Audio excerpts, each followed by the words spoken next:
আসসালামু আলাইকুম। দেখুন বন্ধুরা, আমি বন্ধের ইলিশ মাছ দিয়ে নদীর আর পুঁই শাকের গোটা দিয়ে রান্না করব, তাই আমি কড়াইতে বসিয়ে দিছি, কিছু তেল দিয়ে দিছি। এখন আমি পেঁয়াজ মরিচটা দিয়ে নিলাম। পেঁয়াজ মরিচটা একটু কষাবো, ভাজা ভাজা করব। তারপরে কিছু মশলা আমি দিয়ে দিলাম। মশলা দিয়ে আমি নাড়াচাড়া করব কিছুক্ষণ। নাড়াচাড়া করার পরে যখন একটু ভাজা ভাজা হবে তখন আমি হালকা একটু পানি দিয়ে দিব। একটু পানি দিয়ে নিলাম যাতে আমার পেঁয়াজটা পুড়ে না যায়, তাই আমি একটু পানি দিয়ে নিলাম।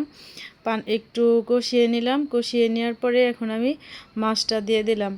মাছটা দেওয়ার পরে যখন দেখব মাছটা একটু হয়ে গেছে কষানো, তখন আমি মাছ একটা একটা করে নামিয়ে নিব। আপাতত আমি লাড়তে থাকি। দেখুন বন্ধুরা, আমার মাছটাও হয়ে গেছে, তাই আমি একটা একটা করে সব মাছই আমি তুলে নিব। দেখুন, দেখতে থাকুন, সাথে থাকুন। এভাবে করে আমি সব মাছ তুলে নিলাম। এখন আমি পুঁই শাকের গোটা বা শাকটা আমি দিয়ে দিব। একে একে সব শাকগুলাই আমি দিয়ে নিব।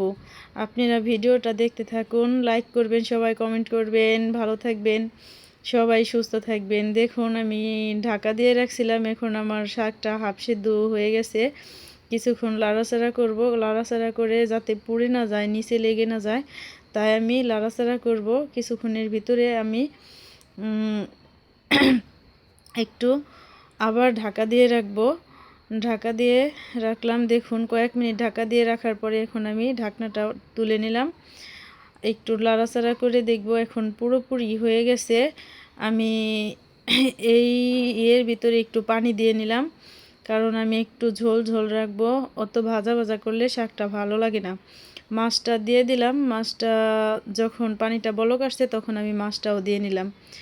মাছটার সাথে আমি শাকটা আরও কিছুক্ষণ লাড়াচাড়া করে নিব, যাতে আমার সব মশলা বা সব লবণটা মাছের ভিতরে ঢুকে আর মাছের কষানো মশলাগুলোও যেন শাকের সাথে মিশে যায়। দেখুন, আমার রান্নাটা প্রায় শেষ।